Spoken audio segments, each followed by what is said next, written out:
Who is the Elder? Why is he calling back all these superpowered beings? What if the haunting story of Chandra was just the first chapter in a much darker universe? 4 new films and a lot to talk about. In my earlier video, I discussed how the first chapter of the Lokah universe, Chandra, based on the terrifying legend of Kaliyankattu Neeli, is the cornerstone of the universe. क्या तुम जानते हो जिसे तुम लोग myth और इतिहास समझते हो वो वास्तव में होते हैं? But as we now know, she is not alone. तुमने मुझे यहाँ क्यों बुलाया? कोई प्रॉब्लम है क्या? वही बताएंगे. Who is the Elder?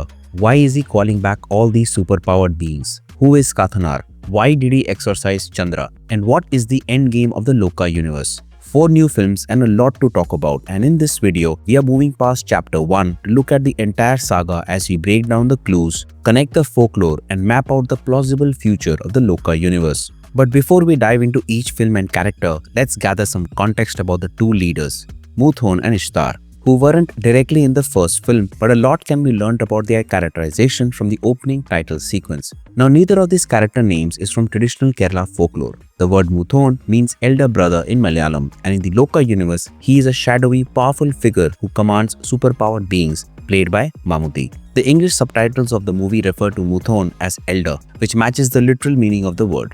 Ishtar, on the other hand, is a major deity from ancient Mesopotamian religion, specifically from the Akkadian, Babylonian, and the Assyrian traditions. And if you look at the image here, you can see their resemblance to those cultures. Now, the lore of the Lokah universe can be looked at as a combination of Marvel's Eternals, Avengers, and Kerala folklore, hinting that this story is a fight between gods, and the superpower beings like Chandra, Chathan, and Charlie are the soldiers needed for the battle. Why? Let me explain. Ishtar in some alien world is on par with Marvel's Celestials or the leader of their Eternals, viewing Earth as a planet ripe for a specific evolutionary path or perhaps a potential threat to cosmic balance. She dispatches Moothon, who is either a prime Eternal or a high-ranking disciple, to guide and correct the development of the people on Earth. Moothon, infused with a fraction of Ishtar's immense power, establishes a hidden presence on Earth, subtly influencing historical events. In the title sequence, we see shots of Moothon with the cavemen and future generations. At first, Moothon is under the impression that Ishtar has some noble agenda,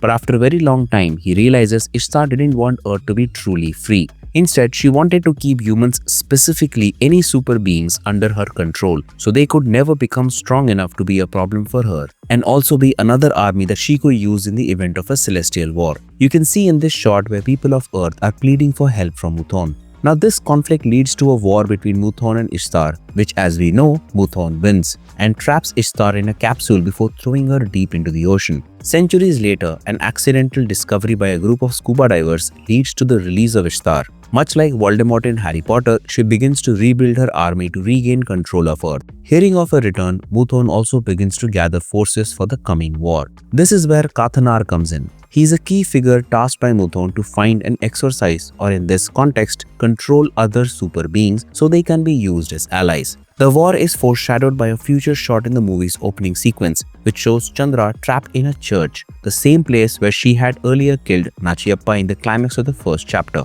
In the film, we also see cameo appearances from Shobin Shahir, Balu Varghese, and Ahana Krishna, and we don't know their true identities nor whose side they are on, and this detail will likely be revealed in future installments. This suggests a finale similar to Avengers Endgame, where a diverse group of characters from Kerala folklore unites for a massive confrontation. Also remember that Kathanar tells Chandra that, like her, there are 2 other beings that he hasn't been able to exorcise, and that he will need her help in doing so. Those 2 beings are none other than Tovino Thomas's character, Chathan, and Dulquer Salman's character, Charlie, who will likely be explored in the next movies, starting with Chathan, played by Tovino Thomas. For many of us, our first introduction to the idea of a Chathan, that is, a goblin with mystical powers of deception, was the magical friendly spirit from the classic film My Dear Kutti Chathan, who was a wish granter and a mischievous friend. In recent films, we see the flip side of a Chathan in Brahmayugam with Mammootty's character, who plays tricks on those who lives in his house. So are these beings inherently good or evil? The answer is neither. At their core, they are the beings of immense power and absolute loyalty. Their actions, whether benevolent or destructive, depend entirely on the will of the person who controls them. To understand what comes next, we must go to the final cutscene of chapter 1. where we see a massacre in a cave, a monk as the sole survivor, and a single haunting photograph of the being responsible, a being who looks exactly like Tovino Thomas's character. When Chathan is confronted, he claims that he is likely one of his 389 lookalikes. This isn't just a clever line, it's a direct reference to one of the most epic origin stories in Kerala folklore. The legend begins with the birth of Vishnu Maya, the divine son of Lord Shiva, and Kulivaka, a form of goddess Parvati, who was destined for greatness and born to defeat the terrible demon king Bringasuran. During their colossal battle, Vishnu Maya was wounded, and as his divine blood struck the earth, a miracle occurred. From each drop, a new warrior sprang to life, a Kutti Chathan, born to defend their creator. 400 of these spirits rose from the battlefield, but the demon king was powerful, unleashing the celestial weapons known as Brahmastras.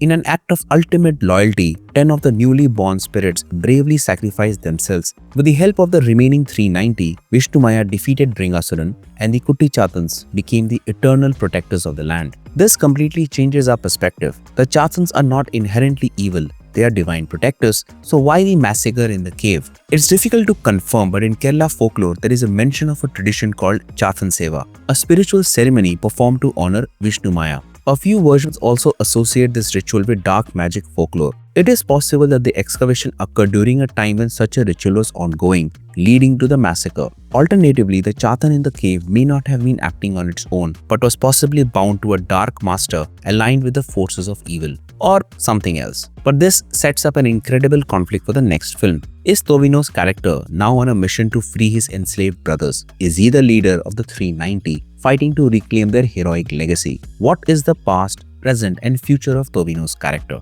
All this will likely be the basis of Chapter 2, leading us to Chapter 3, where we meet the second prominent character from the post-credit scene, Charlie, an Odiyan played by Dulquer Salman. For those unfamiliar, an Odiyan is a master of disguise, a shapeshifter. Think of the animagus from Harry Potter or the shapeshifters in the series Wednesday, but with a terrifying twist rooted in dark ancient magic. Throughout the movie, we repeatedly see a dog, a constant companion who is always missing a paw. According to Kerala folklore, an Odiyan's animal form is never perfect. It always has a recognizable malformation that separates it from a real animal, a three-legged bull, a one-eyed cat, or a dog with a missing paw. We see a dog when Chandra kills the organ trafficking gang members. We see the same dog when Charlie appears in the cutscene, showing the Odiyan connection. And this is where the folklore gets truly dark. Odiyans were legends of terror, assassins for hire who practiced a dark magic called Odividya. Under the cover of total darkness, they would transform into one of these imperfect animals to stop their target.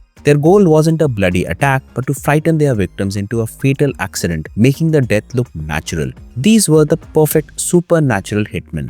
All this forces us to re-examine everything about Charlie, the perfect disguise for someone who can literally become anything. In the Great War to come, Charlie would likely be the spy who can walk among the enemy unnoticed and be the perfect weapon to be deployed when necessary, bringing us to the last two chapters, the first of which will likely be the events leading up to the Great War that will happen in the final chapter, similar to how it happened in the Avengers Endgame. We'll likely learn about the backstory of Ishtar and Moothon, what Ishtar's agenda is, what Moothon's mission was, the war between the two, what happens after Ishtar is set free, and how both Ishtar and Moothon are recruiting super beings. Chapter 4 will be more about Ishtar than Moothon in my opinion, because the earlier two chapters about Charlie and Chathan will likely feature some of Moothon's plans as well. Similar to Avengers Infinity War, Chapter 4 will end on a high note for Ishtar, possibly with one of the major characters dying before the Great War. I'm not sure, but likely. Bringing us to the final chapter, which will be where both armies of Moothon and Ishtar will fight, the good versus the evil, where all the characters that are built up during the course of the last 4 films will come together and fight. The way the makers have set up the universe, right from the images we see in the title shot and the events in Chapter 1,